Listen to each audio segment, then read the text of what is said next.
नमस्कार। All competition exam MCQ choice में आप सभी का हार्दिक स्वागत है। इससे पहले 23 टेस्ट हो चुके हैं, आप वो टेस्ट भी अवश्य देख लें। आज के इस टेस्ट की शुरुआत करते हैं। लीजिए, पहला प्रश्न आपके सामने ये रहा। निम्नलिखित में से कौन सा शिलालेख राजस्थान का प्राचीनतम शिलालेख है? बड़ली का शिलालेख, किराड़ू का शिलालेख, सामोली का शिलालेख या फिर नगरी का शिलालेख? उत्तर दीजिए आप।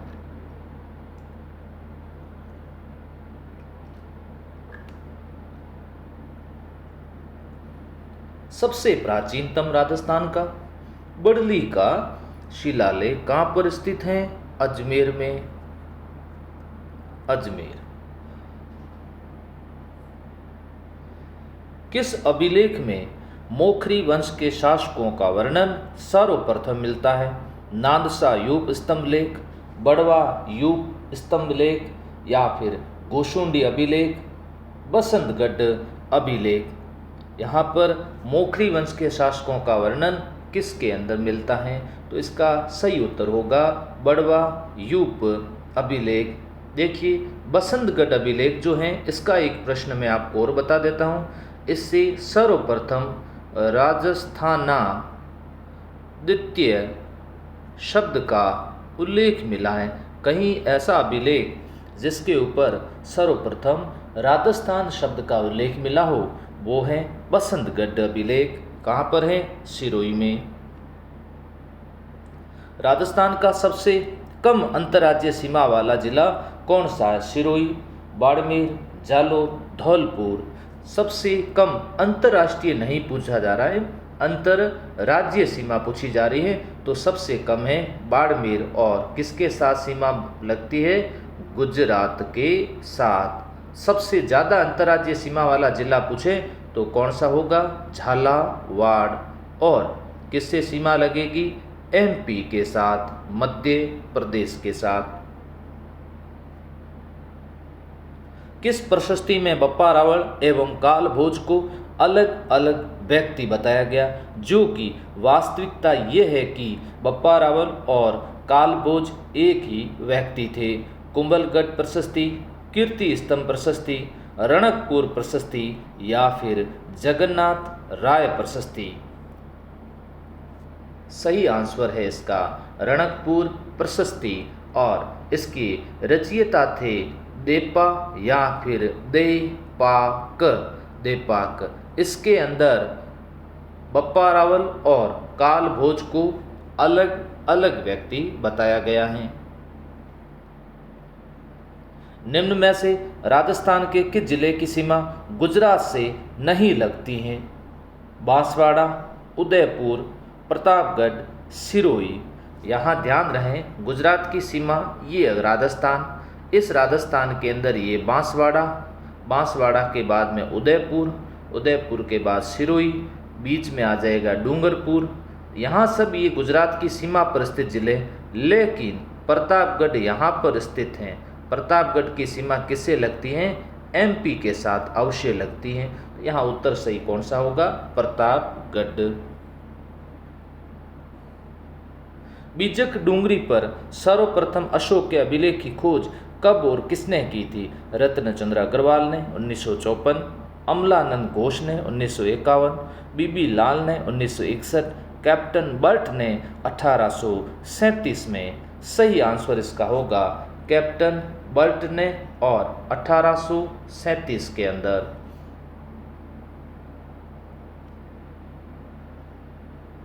राजस्थान में वैष्णव भागवत संप्रदाय संबंधित सबसे प्राचीन अभिलेख कौन सा है? मैं आपको बताना चाहता हूँ, ये वेरी इंपॉर्टेंट प्रश्न है और कई बार ये प्रश्न पूछा जा चुका है। नगरी का अभिलेख, गोशुंडी का अभिलेख, चिरवा का अभिलेख या फिर बड़ली का शिलालेख? सही आंसर है गोशुंडी का अभिलेख। गोशुंडी का अभिलेख। और ये कहाँ पर है? चित्तौड़ के अंदर है। गोशुंडी से संबंधित दो प्रश्न याद रखिए। एक गोशुंडी बावड़ी भी है, बावड़ी, गोशुंडी बावड़ी, और ये भी कहाँ बनी हुई है, यह भी चित्तौड़ के अंदर बनी हुई है। राजस्थान में महाभारत काल के अवशेष कहाँ से मिले, नलियासर व रेड से, नगरी व नगर से, आहड़ व कालीबंगा से, बैराठ व नोह से। एक मैं और आपके साथ में इसमें जोड़ देता हूँ ताकि आपको सब याद आ जाए, और वो स्थान है जहाजपुर, जहाजपुर भीलवाड़ा। तो ये देखो, ये जहाजपुर भीलवाड़ा, ये नोह, नोह कहाँ पर है, भरतपुर, और ये बैराठ कहाँ पर है, जयपुर, बैराठ जयपुर। इन सभी से महाभारत काल के अवशेष प्राप्त होते हैं।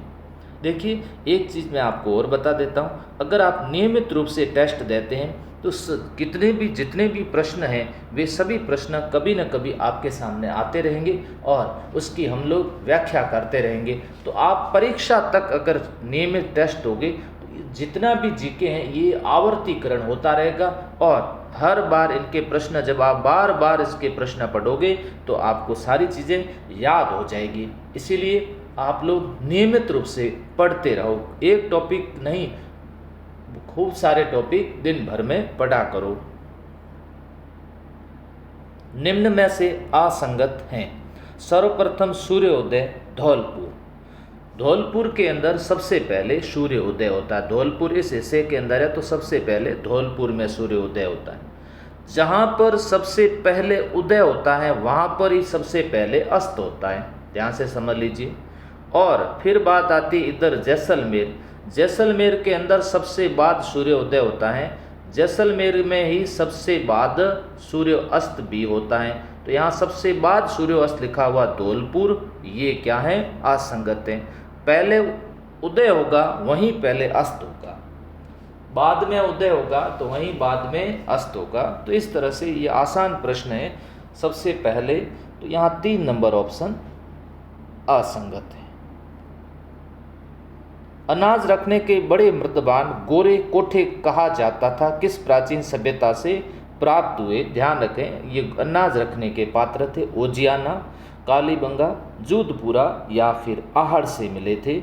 अच्छा प्रश्न है, पटवारी की अगर आप तैयारी कर रहे हो तो इस तरह से प्रश्न कई बार पूछे जाते हैं। और ये आहड़ सभ्यता से मिले थे। आहड़ कहाँ पर है, उदयपुर के अंदर है, उदयपुर। ताम्रवती कहते हैं इसे, क्या बोलते हैं, ताम्रवती कहते हैं। कल के टेस्ट में अपने पढ़ा था, इसे धूलकोट कहते हैं, धूलकोट कहते हैं। निम्न में से असंगत है। पाटन का युद्ध 1790 में, तुंगा का युद्ध 1787 में, जाजऊ का युद्ध 1704 में, मेड़ता का युद्ध 1790 के अंदर। राजस्थान के ज़्यादा युद्ध नहीं है, जितने भी युद्ध हैं ये सभी याद रखो। कौन सा युद्ध कब और किसके बीच में लड़ा गया। जाजऊ का युद्ध लड़ा गया था 1707 ईस्वी के अंदर लड़ा गया था। और जाजऊ का युद्ध किसके बीच में लड़ा गया था, जाजऊ का युद्ध आजम और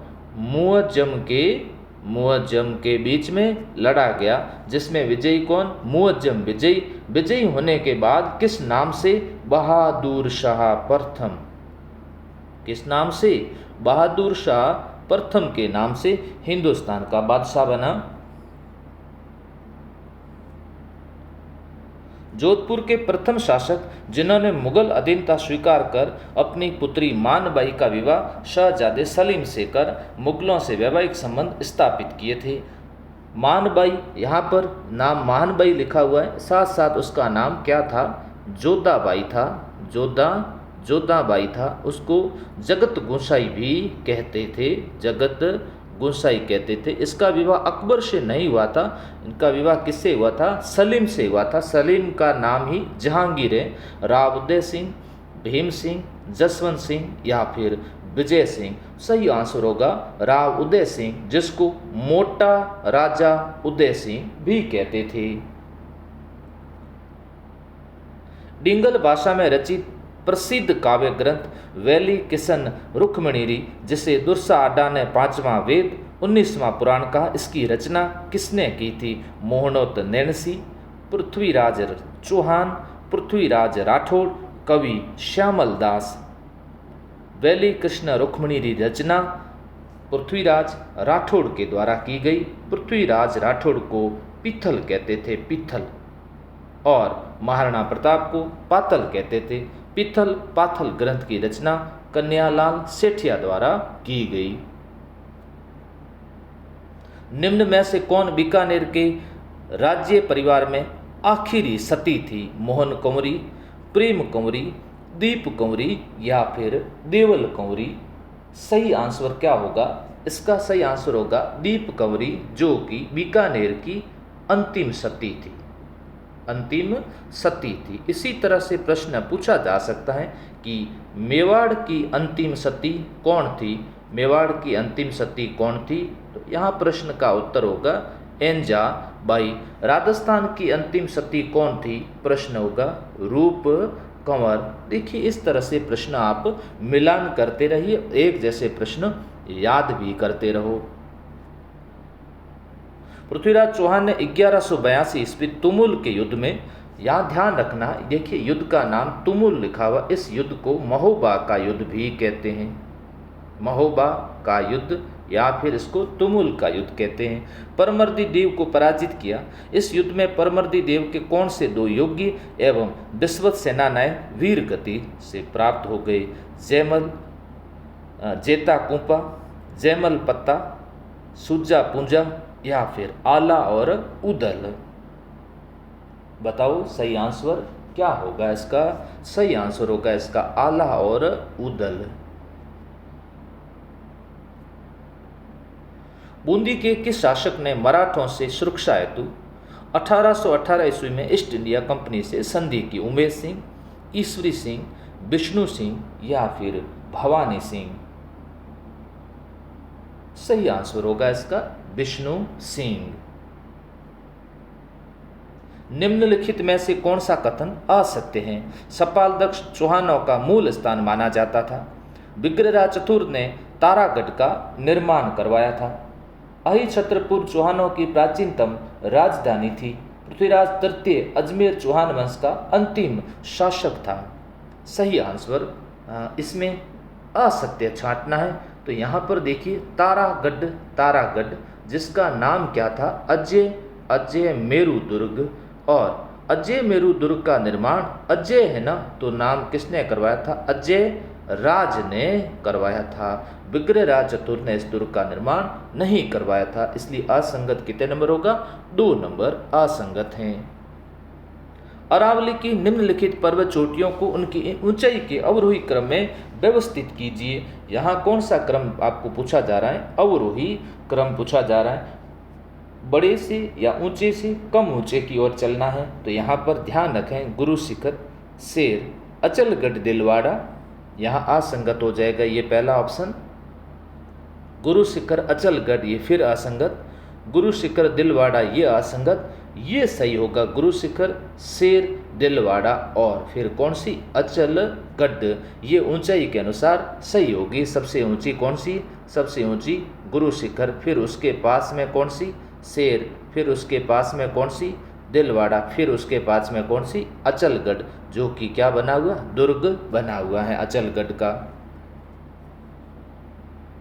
राज्य में रेतीले शुष्क एवं अर्ध शुष्क मैदान को विभाजित करने वाली रेखा कौन सी है, जिसे समवर्षा रेखा भी कहते हैं? कौन सी रेखा है जो 2 भागों में विभाजित करती हैं, शुष्क और अर्ध शुष्क के मैदान? तो यहाँ पर थोड़ा सा ध्यान रखना, ये जो इधर का जो हिस्सा है पश्चिमी राजस्थान, इसको 2 भागों में विभाजित करती हैं। ये कौन सी सेमी? 25 सेमी वर्षा रेखा।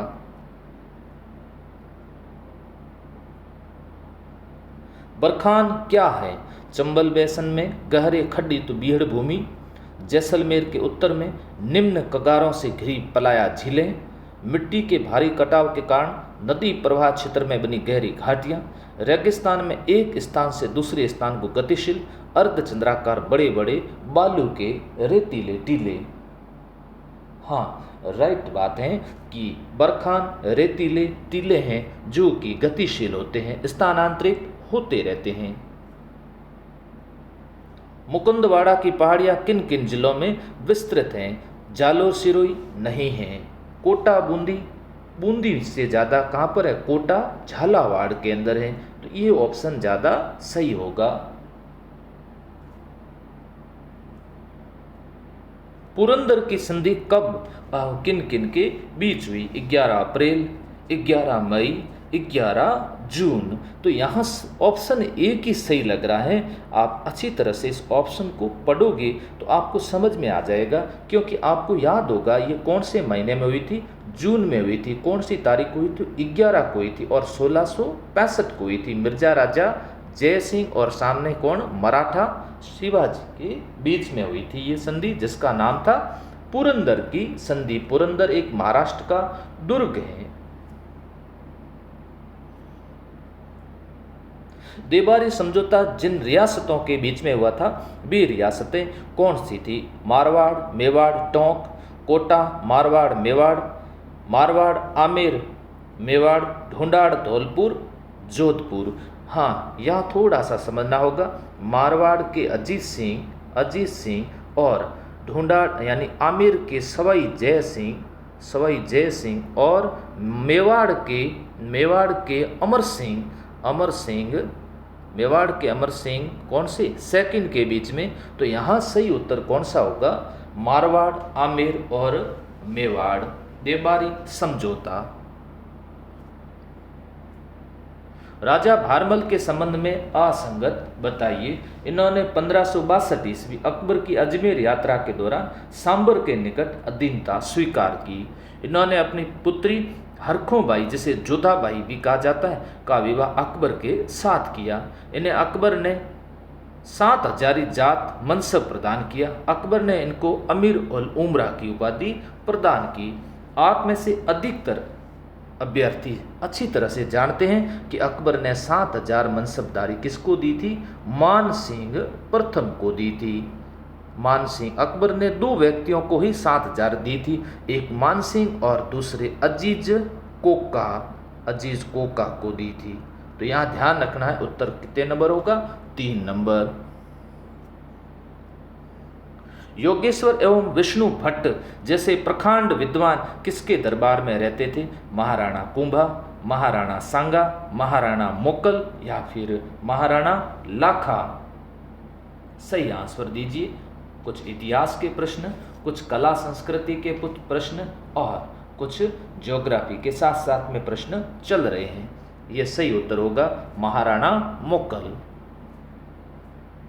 जैत्र सिंह के समय किस दिल्ली सुल्तान ने नागदा पर आक्रमण किया? वो नागदा को भारी क्षति पहुंचाई, जिसके कारण जैत्र सिंह ने अपनी राजधानी परिवर्तित करके किसको बना दी? चित्तौड़ राजधानी स्थापित कर दी थी। चित्तौड़ को सबसे पहले राजधानी बनाने वाला शासक कौन था? जैत्र सिंह था। उस समय आक्रमण किसका हुआ था? उस समय आक्रमण हुआ था इल्तुतमिश का। इन दोनों के बीच में युद्ध भी लड़ा गया था, जिस युद्ध का नाम था भूताड़ा का युद्ध।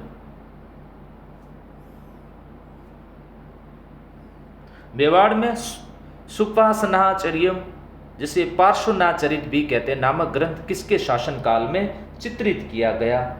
महाराणा कुंभा, महाराणा सांगा, महाराणा प्रताप या फिर तेज सिंह।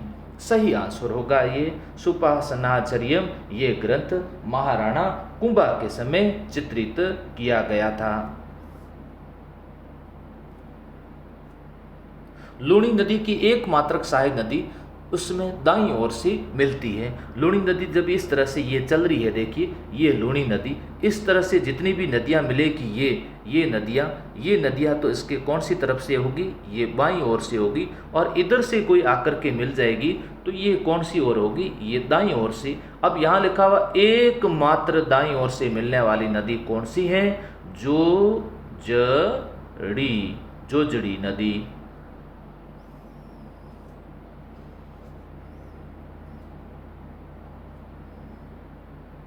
बनास नदी की सहायक नदियों में कौन सा सही क्रम है? बेड़च, गंभीरी, खारी, मेज, पार्वती। ध्यान रहे पार्वती नहीं है, चंबल की है। पार्वती चंबल की सहायक नदी है। इसके अलावा आहू चंबल हैं। तो यहाँ तीसरा ऑप्शन बिल्कुल सही बैठ रहा है। बेड़च, मैनाल, खारी, कोठारी, माशी नदी, ये सब किसकी सहायक नदियां हैं? बनास की सहायक नदियां हैं।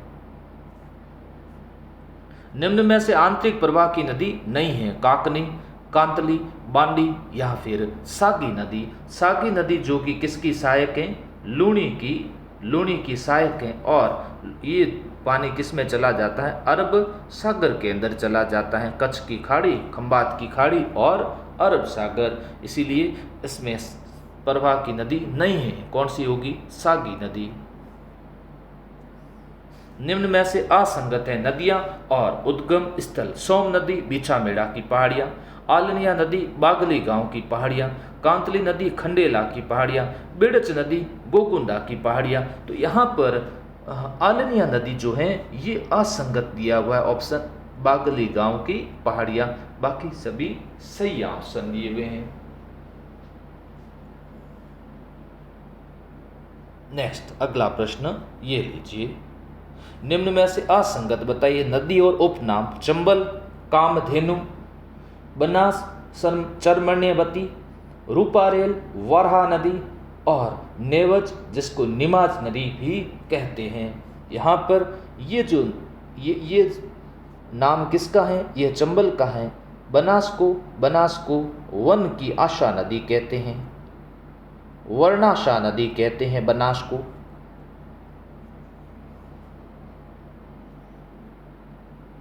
राज्य में मिट्टी का अवनाली का अपरदन सर्वाधिक किस नदी से होता है? बनास, लूणी, चंबल या फिर माही। सबसे ज़्यादा बीहड़ का निर्माण करने वाली और चलती हैं तो जमीन को काफ़ी नुकसान पहुंचाती हुई चलती है, वो नदी कौन सी है? चंबल नदी। किस नदी को वागड़ या कांठल की गंगा कहते हैं? कई बार डिस्कस कर चुके हैं। बनास नदी, चंबल नदी, लूणी नदी, माही नदी। यहाँ ध्यान रखें, वागड़ क्षेत्र में, कांठल क्षेत्र में कौन सी नदी चलती है? माही नदी। माही नदी किस रेखा को? कर्क रेखा को कितनी बार काटती हुई चलती है? 2 बार माही नदी। निम्न में से असंगत बताइए। कावो झील जैसलमेर के अंदर है, फाय सागर झील अजमेर में, फतेह सागर उदयपुर में है, बाल समंद झील पाली में है। असंगत छांट लिया होगा आपने। बाल समंद झील कहाँ पर है? पाली के अंदर ना होकर के कहाँ पर है? जोधपुर के अंदर है। निम्न में से कौन सी मीठे पानी की झील नहीं है? बाल समंद, कोलायत, सिल्लीसेट या फिर ताल छापर। सही आंसर आपको बताना है। बाल समंद मीठे पानी की है, कोलायत मीठे पानी की है, सिल्लीसेट अलवर मीठे पानी की है और ताल छापर कहाँ बनी हुई? चूरू के अंदर। ये मीठे पानी की ना होकर कैसी है? ये खारे पानी की है।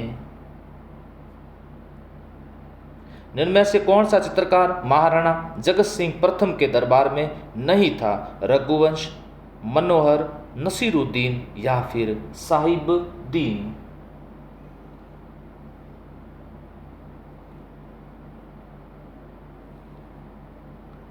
जगत सिंह प्रथम का काल चित्रकला का क्या माना जाता है? स्वर्ण काल माना जाता है। इनके दरबार के अंदर नसीरुद्दीन नहीं था, क्योंकि नसीरुद्दीन ने रचना की थी किसकी? रागमाला की रचना की थी। और ये किसके समय थे? ये अमर सिंह प्रथम के समय थे। निम्न में से कौन सा चित्र साहिबुद्दीन द्वारा चित्रित नहीं है? भागवत, रागमारू, भ्रमर गीत या फिर रामायण। चित्रकला का थोड़ा सा अच्छे से आप तैयारी अवश्य करें।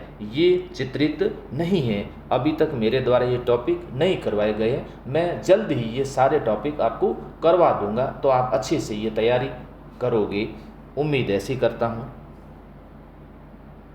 निम्न में से कौन सी विशेषता मेवाड़ शैली की नहीं है? बादलों से युक्त नीला आकाश, कदम्ब वृक्ष का चित्रण, हाथी का चित्रण, केले के वृक्ष को प्रधानता। देखिए यहाँ पर किस शैली की विशेषता पूछी जा रही है? यह शैली की विशेषता पूछी जा रही है किसकी? मेवाड़ शैली की। और यहाँ पर केले के वृक्ष की प्रधानता आ जाती है, तो ये किससे संबंधित है? किशनगढ़ शैली। जोधपुर के महाराजा मान सिंह के समय चित्रों के चित्रांकन में किस संप्रदाय का प्रभाव अधिक रहा? वल्लभ संप्रदाय, नाथ संप्रदाय, राम स्नेही संप्रदाय या फिर निरंजनी संप्रदाय? मानसिंह के समय ही तो ये संप्रदाय सबसे ज़्यादा पल्लवित हुआ था, जिसका नाम है नाथ संप्रदाय, जिसकी प्रमुख पीठ है महामंदिर। और कहाँ पर है महामंदिर? जोधपुर के अंदर इसकी प्रमुख पीठ बनी हुई है। राजस्थान में भित्ति चित्रों की चिरकाल तक जीवित रखने के लिए एक आलेखन पद्धति है, जिसे कहते हैं फड़, आरायश, मानना या फिर सांझी चित्रण।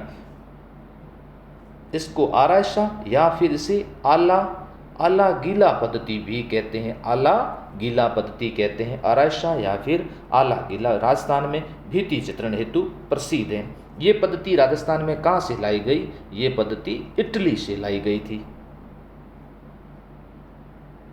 चित्रकला की किस शैली को प्रकाश में लाने का श्रेय डॉक्टर फयाज अली को है? किशनगढ़ शैली, मेवाड़ शैली, हाड़ौती शैली या अलवर शैली? बहुत अच्छा प्रश्न है। एरिक डिक्सन तथा फयाज अली, एक साथ में नाम और बता देता हूं मैं आपको। एरिक डिक्सन और फयाज अली शैली का नाम क्या है? किशनगढ़ शैली। किस शैली में नारियों अथवा रानियों को भी शिकार करते हुए दिखाया गया है? तो मैं आपसे एक प्रश्न पूछ लूं, कौन सी शैली को शिकार शैली कहते हैं? शिकार शैली कहते हैं। तो यहां ध्यान से समझ लीजिए, शिकार शैली कौन सी शैली है? कोटा शैली को शिकार शैली के नाम से जाना जाता है। निम्न में से कौन सी पढ़ का वाचन नहीं किया जाता? पाबूजी की पढ़ का बिल्कुल वाचन किया जाता है। कौन से वाद्यंत्र के साथ? रावण था वाद्यंत्र के साथ। देवनारायण जी की पढ़ का वाचन होता है। रामदला, कृष्णदला की पढ़ का वाचन होता है, लेकिन भैंसासुर की पढ़ का वाचन नहीं किया जाता है। वाचन नहीं करते हैं तो फिर क्या करते हैं? केवल मात्र पूजा करते हैं। जयपुर में ब्लू पॉटरी के लिए प्रसिद्ध है। ये चित्रकारी किन बर्तनों पर की जाती है? कांच के बर्तन, कांच और चीनी मिट्टी के बर्तन, चीनी मिट्टी के बर्तन या फिर पीतल के बर्तन? तो इसका सही आंसर होगा चीनी मिट्टी के बर्तनों पर नीले रंग की चित्रकारी करना ब्लू पॉटरी है। इसके जनक कौन थे? कृपाल सिंह शेखावत इसके जनक थे। बनी ठनी चित्र शैली किस क्षेत्र की चित्रकला से संबंधित है?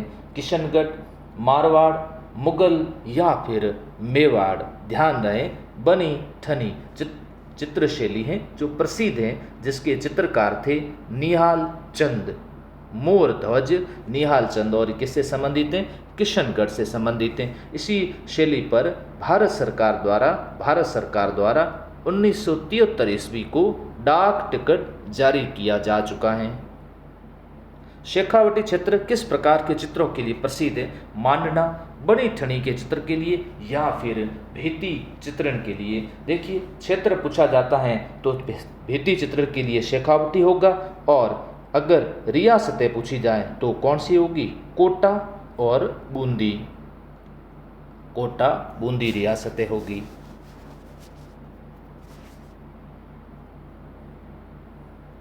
पिछवाइयों के चित्रण का मुख्य विषय है, यहाँ ध्यान रखना, नाथ द्वारा के अंदर भगवान श्री कृष्ण की मूर्ति के पीछे लगे पर्दों को क्या बोलते हैं? पिछवाइयाँ कहते हैं। और भगवान श्री कृष्ण की मूर्ति के पीछे जब पर्दे लगे होते हैं तो उसके पीछे क्या होगा? श्री कृष्ण लीला का वर्णन होगा।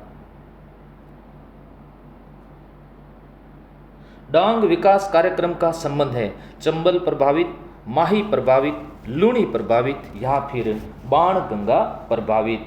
अच्छी तरह से आपको समझ में आ गया होगा डांग किससे संबंधित है, डांग की रानी किसे कहते हैं? करौली को कहते हैं। तो यहाँ सही उत्तर क्या होगा? चंबल से जो प्रभावित जिले हैं उसमें ये डांग विकास कार्यक्रम चलाया जा रहा है।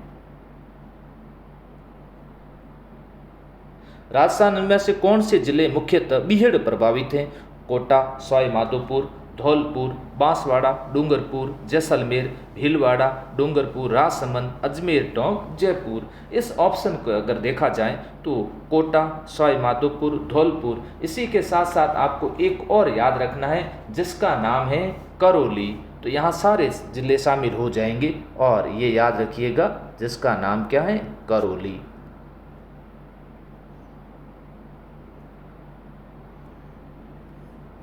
कुबड़पट्टी का संबंध है अजमेर नागौर, जैसलमेर बीकानेर, भरतपुर अलवर, जोधपुर पाली।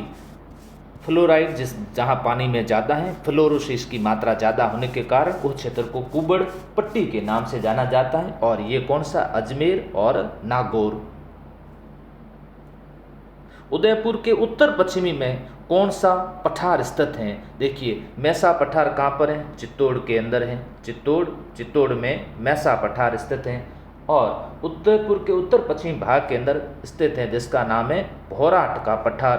क्योंकि ये कहाँ तक है, ये गोगुंदा से फिर इधर की ओर जिला है जिसका नाम है राजसमंद और वहाँ कुंभलगढ़ के बीच में स्थित है, इसलिए इसे भौरट का पठार भी कहते हैं। निम्न में से मारवाड़ी का साहित्यिक रूप कौन सा है? देखिए राजस्थान के दो भाग करते हैं, तो इधर डिंगल और पूर्वी राजस्थान की बात करें तो कौन सा होगा, पिंगल।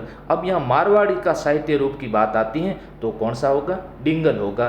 चारणों की साहित्य शैली कौन सी है, डिंगल है।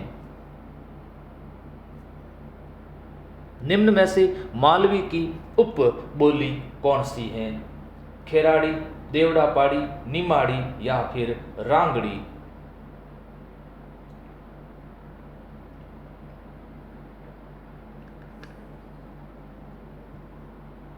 यहाँ पर निमाड़ी को मालवी की कैसी बोली जाती है, उपबोली मानी जाती है। और रांगड़ी क्या है, मालवी और मारवाड़ी का मिश्रण है। रा, मामा, रा याद रखना।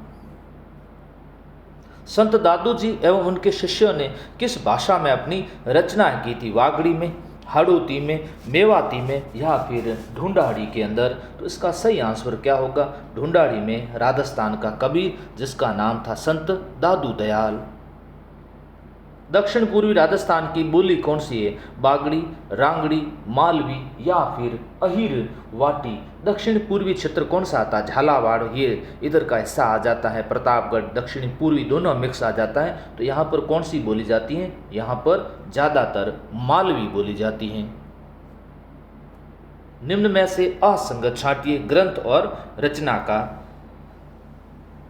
ग्रंथ का नाम है कुबलेमाला, रचनाकार उद्योतन सूरी, बिसल देव रासो, नरपति नाला, हमीर महाकाव्य पद्मनाभ, ढोला मारूरा दोहा, कवि कलोल। अच्छी तरह से आप समझ गए होंगे। पद्मनाभ के द्वारा कानड़ देव प्रबंध लिखा गया था। हमीर महाकाव्य किसने लिखा? नयन चंद्र सूरी के द्वारा लिखा गया। कवि दुर्सा अड्डा ने किस ग्रंथ को 5वां वेद और 19वां पुराण कहा? बैली कृष्ण रुक्मणी। बिल्कुल सरल प्रश्न था और रिपीट भी हो रहा है। ये किसने लिखा था? पृथ्वीराज राठौड़ के द्वारा। निम्नलिखित में से कौन सा ग्रंथ महाराणा कुंभा का नहीं है? रसिक प्रिया, सूड प्रबंध, नृत्य रत्न कोश या फिर कलानिधि। कलानिधि एक उपाधि भी है जो कृष्ण भट्ट को दी गई थी। ये बाकी सभी किसके द्वारा लिखे गए? कुंभा के द्वारा लिखे गए। फिर और ग्रंथ और रचनाकार में आपको अंतर ढूंढना है। वंश भास्कर, सूर्यमल मिश्रण, पृथ्वीराज विजय चंद्र बरदाई, वीर विनोद श्यामल दास, राव जयसिरो चंद बिठू सुजा। तो यहाँ थोड़ा सा गलत हो रहा है। ये पृथ्वीराज विजय चंद्र बरदाई नहीं, चंद्र बरदाई ने लिखा था पृथ्वीराज, रासो लिखा था। विजय किसने लिखा था? जया नक ने लिखा था। राजस्थान की सबसे प्राचीन ख्यात हैं मोहनोत नैनसीरी ख्यात, बांकी दासरी ख्यात, दयाल दासरी ख्यात या मारवाड़ा परगनारी विगत। राजस्थान की सबसे प्राचीन और सबसे प्रसिद्ध भी, ध्यान से समझ लेना, प्राचीन और सबसे प्रसिद्ध ख्यात से पूछा जाए तो कौन सी है? मोहनोत नैणसीरी ख्यात है। निम्न में से किसकी रचना विजयदान देथा ने नहीं की थी? अलेकू, हिटलर, दुविधा या फिर बिज्जी। देखिए ध्यान से समझ लेना, बिज्जी इनका खुद का क्या था? उपनाम था। विजयदान देथा को बिज्जी के नाम से भी जाना जाता है।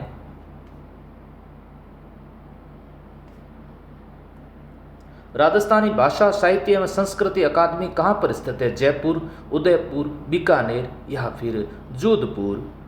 भाषा साहित्य और संस्कृति सभी का मिश्रण है, तो ये कहाँ पर स्थित है? बीकानेर के अंदर है। इनके द्वारा एक पत्रिका प्रकाशित की जाती है जिसका नाम है जागती जोत पत्रिका। जोत। निम्न में से असंगत है। राजस्थान संगीत नाटक अकादमी जोधपुर, भारतीय लोक कला मंडल उदयपुर, ललित कला अकादमी जयपुर, पश्चिमी क्षेत्र सांस्कृतिक केंद्र बीकानेर।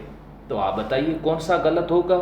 पश्चिमी क्षेत्र सांस्कृतिक केंद्र बीकानेर ना होकर के कहां पर होगा? उदयपुर। बातारी फुलवारी बहुत अच्छा ग्रंथ है, कई बार इसका प्रश्न आता है। कन्यालाल सेठिया, जान कवि, विजयदान देथा या फिर भाव भट्ट। सही आंसर क्या होगा इसका? विजयदान देथा। बिज्जी साहब के द्वारा यह ग्रंथ लिखा गया था। किस बोली को भीली बोली भी कहा जाता है? मालवी, रांगड़ी, वागड़ी या फिर मेवाड़ी। यहाँ ध्यान रखना, दक्षिणी राजस्थान की जो डूंगरपुर बांसवाड़ा के अंदर ज़्यादा बोली जाती है जिसको वागड़ी कहते हैं, इसे भीली बोली भी कहते हैं।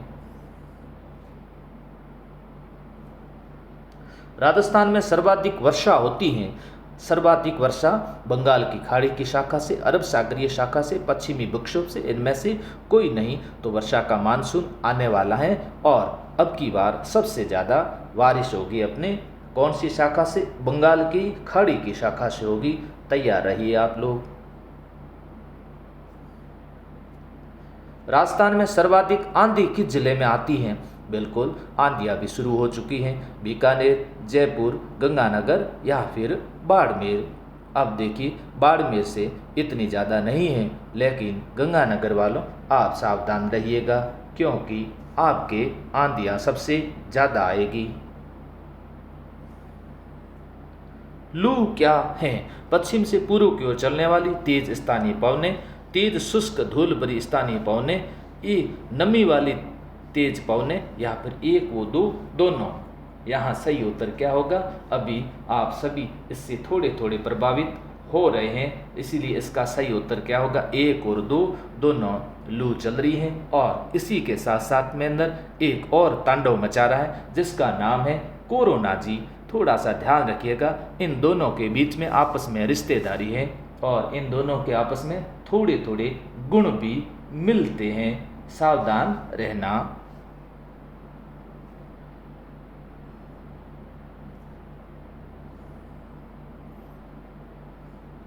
राजस्थान के पश्चिमी मरुस्थलीय भाग की चट्टानें किस भूगर्भीय काल के विद्वन, टर्शियरी, इयोशीन युग या जुरासिक तथा इयोशीन युग? दोनों सही हैं, जुरासिक तथा इयोशिक युग की हैं। प्रसिद्ध राजस्थानी कविता पाथल और पीथल के रचयिता कौन थे? हाँ, खूब बार पढ़ा है इसको, उत्तर देने में कोई दिक्कत नहीं होगी। पाथल और पीथल कन्यालाल सेठिया। राजस्थानी साहित्य की एक प्रारंभिक रचना हंसावली रचित है। ये अच्छा प्रश्न है। हंसावली किसके द्वारा? हेमचंद्र द्वारा, असाहित द्वारा, श्रीधर व्यास द्वारा या फिर ईश्वर दास के द्वारा? तो इसका सही आंसर क्या होगा? असाहित द्वारा। त्योहार और तिथि से संबंधित असंगत बताइए। अब की बार ऋषि पंचमी, भाद्रपद शुक्ला पंचमी, दुर्गा अष्टमी, वैशाख शुक्ला अष्टमी, शरद पूर्णिमा, आश्विन पूर्णिमा, गोपा अष्टमी, कार्तिक शुक्ला अष्टमी। तो यहाँ थोड़ा सा समझ लेना, जिसके त्यौहार एक बार पढ़े हुए उनको याद नहीं रहेगा, बार बार पढ़िएगा। दुर्गा अष्टमी वैशाख में नहीं आती, दुर्गा अष्टमी नवरात्रा में आती है। और नवरात्रा कब होते हैं? जब आश्विन के नवरात्रा होते हैं तब दुर्गा अष्टमी मनाई जाती है। त्यौहार और तिथि में असंगत बताइए। राधा अष्टमी भाद्रपद शुक्ला अष्टमी, हरतालिका तीज भाद्रपद शुक्ला तीज, अहोई अष्टमी भाद्रपद कृष्णा अष्टमी, तुलसी एकादशी कार्तिक कृष्णा एकादशी। यहाँ भी थोड़ा सा असंगत आपको पकड़ लेना है, क्योंकि अहोई जो अष्टमी है ये भाद्रपद में नहीं आती, बल्कि किस माह में आती है? कार्तिक माह में आती हैं अहोई अष्टमी। निम्न में से कौन सा पर्व जैन धर्म से संबंधित नहीं है? दक्ष लक्षण पर्व, सुगंध दशमी, पड़वा डोग या फिर लोहड़ी का त्यौहार। तो ये तो देखिए बल्ले बल्ले वाली बात है। आ गई लोहड़ी रे, बना लो जोड़ी रे। तो इस समय बड़ी शादियां वादियां होती हैं, तो ये लोहड़ी का त्यौहार है। और ये लोग कौन बनाते हैं? ये लोग सिख समुदाय के अंदर लोहड़ी अधिक मनाई जाती हैं। निम्न में से कौन सा त्यौहार पैगंबर हजरत मोहम्मद साहब के जन्मदिन की याद में मनाया जाता है? मुहर्रम, शबे कद्र, चेहलूम और ईद उल मिलादुन नबी। यहाँ 12 वफा जिसे कहते हैं, वफा कहते हैं, ये जन्म दिवस के रूप में मनाया जाता है। मतलब यहाँ पर मिला शब्द याद रखना, मुस्लिम समुदाय को एक ऐसा व्यक्ति देव स्वरूप व्यक्ति मिला था जिसकी याद में जन्म दिवस मनाया जाता है, या जिसे जन्म दिवस यह दिन है जिसे 12 वफात भी कहते हैं। फिर असंगत छांटिएगा। करवा चौथ, आंवला नवमी, अशोका अष्टमी, गुरु पूर्णिमा। ये थोड़ा सा ध्यान रखना। करवा चौथ के4 बिल्कुल सही है, के4। कार्तिक शुक्ला नवमी आंवला, और कार्तिक शुक्ला 11 देव उठनी 11 से, तो आंवला खाकर के देवता उठ गए। ओहो, अशोका अष्टमी ये गलत है। अशोका अष्टमी कब मनाई जाती है? चैत्र माह में। तो यहाँ पर माघ महीना असंगत दिया हुआ है। असंगत और स्थान बताइए।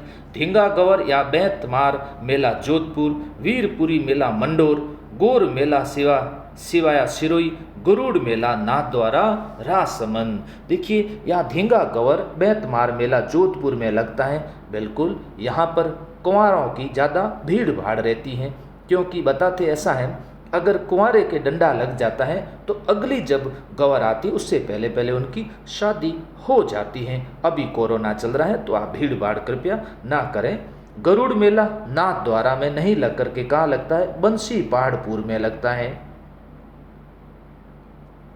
और बंसी पहाड़पुर कहाँ पर है? भरतपुर के अंदर है। असंगत बताइए। मलिनाथ पशु मेला तिलवाड़ा, जसवंत पशु मेला भरतपुर, बलदेव पशु मेला मानासर, शिवरात्रि पशु मेला भरतपुर। मानासर कहाँ पर है? मानासर नागौर के अंदर है। बिल्कुल सही है। और शिवरात्रि पशु मेला भरतपुर में ना लग करके कहाँ पर लगता है? करौली के अंदर लगता है। निम्न में से असंगत बताइए।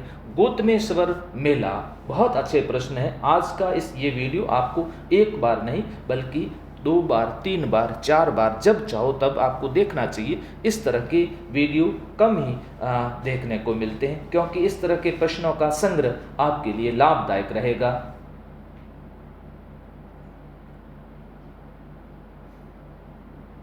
बताइएगा इसका सही आंसर क्या होगा।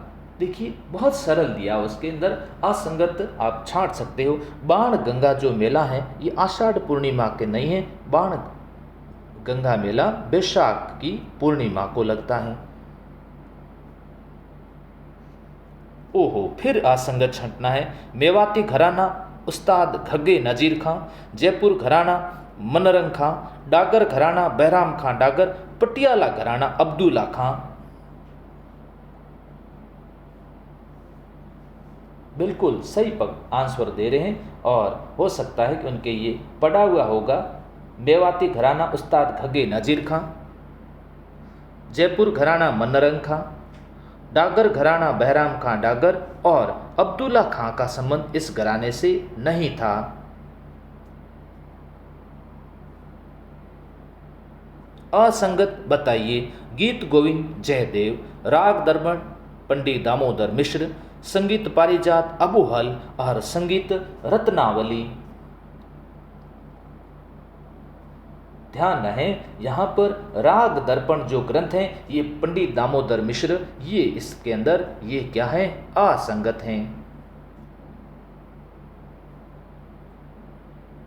कौन सा नृत्य भीलों का नहीं है, गैर, युद्ध, डुचकी या फिर गौर नृत्य। गौर नृत्य किसका है, गरासियों का है।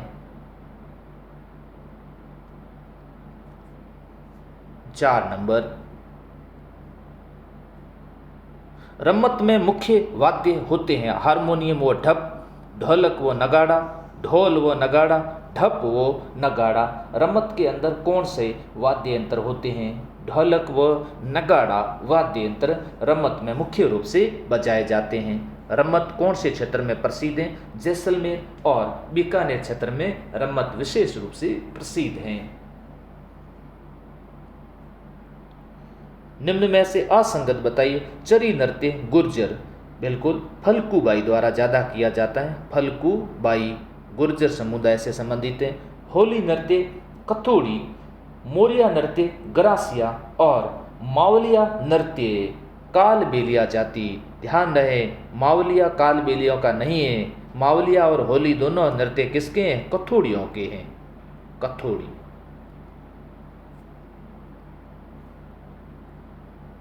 निम्न में से कौन सा आभूषण स्त्रियों के सिर का नहीं है, मेण, थुंडी, मेमन या फिर पछेली। हाँ जी, ऐसे आभूषण भी आप याद कर लें क्योंकि एक आधा प्रश्न इसी से संबंधित भी पूछा जाता है। पछेली इससे संबंधित नहीं है, तो पछेली किसका आभूषण है, पैर का आभूषण है पछेली।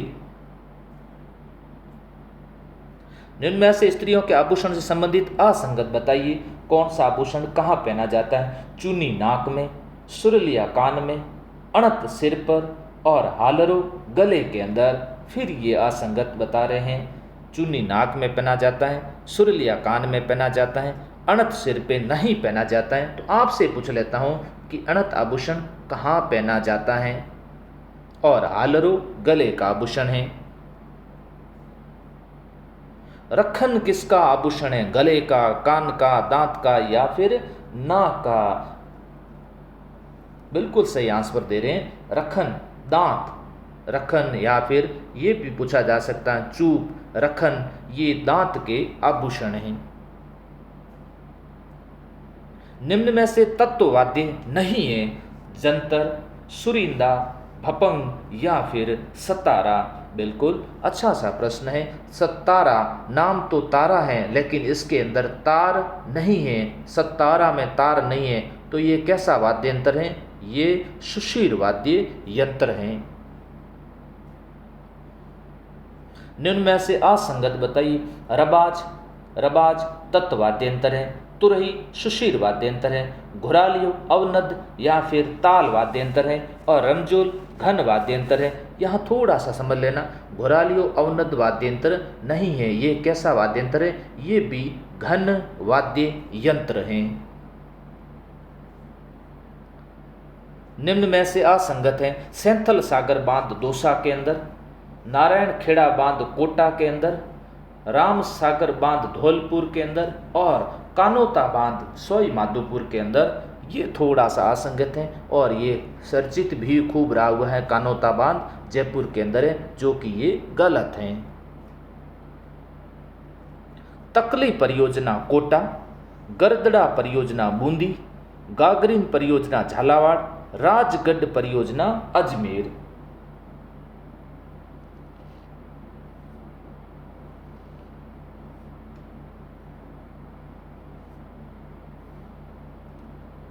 सही आंसर है, मतलब इसमें असंगत कौन सा है, राजगढ़ परियोजना अजमेर, जो कि राजगढ़ परियोजना अजमेर में नहीं है, गागरीन झालावाड़ के अंदर है, गरदड़ा कहाँ पर है, बूंदी के अंदर है और तकली परियोजना कहाँ पर है, कोटा के अंदर है। भाखड़ा नागल परियोजना का संबंध किससे है, राजस्थान पंजाब से है, राजस्थान पंजाब हरियाणा से है, राजस्थान पंजाब हरियाणा हिमाचल प्रदेश से हैं या फिर राजस्थान पंजाब हिमाचल प्रदेश से हैं। तो यहाँ सही उत्तर होगा राजस्थान पंजाब और हरियाणा, ये इसका सही आंसर होगा। अपनी योजना किन जिलों में चलाई जानी है, पेयजल हैं के लिए संबंधित योजना है और ये किन जिलों में चलाई जा रही है? हनुमानगढ़, चूरू, झुंझुनू, गंगानगर, हनुमानगढ़, चूरू, सीकर, बाड़मेर, जैसलमेर, बीकानेर। तो इसका सही आंसर होगा हनुमानगढ़, चूरू, झुंझुनू में ये चलाई जा रही है। फ्लोराइड जो पानी होता है उसको फ्लोराइड से पानी को शुद्ध किया जा रहा है। राज्य की प्रथम नहर सिंचाई परियोजना कौन सी है? ये इसी प्रश्न के साथ में अपन आज की इस टेस्ट सीरीज को क्या करते हैं, यहीं विराम देते हैं। और ये अंतिम प्रश्न है, आप इसका उत्तर दीजिए। 1927 ईस्वी के अंदर इसका निर्माण करवाया गया। किसके द्वारा? महाराजा गंगा सिंह के द्वारा, जिसको आधुनिक भारत का भागीरथ कहते हैं। और ये प्रथम नहर सिंचाई परियोजना है जिसका नाम है गंग नहर। थैंक यू दोस्तों, आज की टेस्ट सीरीज को यहीं समाप्त करते हैं। क्या रही आज आपकी स्थिति? और आज कुछ कठिन प्रश्न, कुछ सरल प्रश्नों का मिश्रण था। आगे भी इसी तरह की टेस्ट सीरीज चलती रहेगी। एक बार देखने से आपको याद नहीं होगा, कृपया करके इसको 2 या 3 बार अवश्य देखें और उसको सुनते रहें मोबाइल को सामने रख करके, ताकि आपको अच्छी तरह से याद होता रहे। Thank you.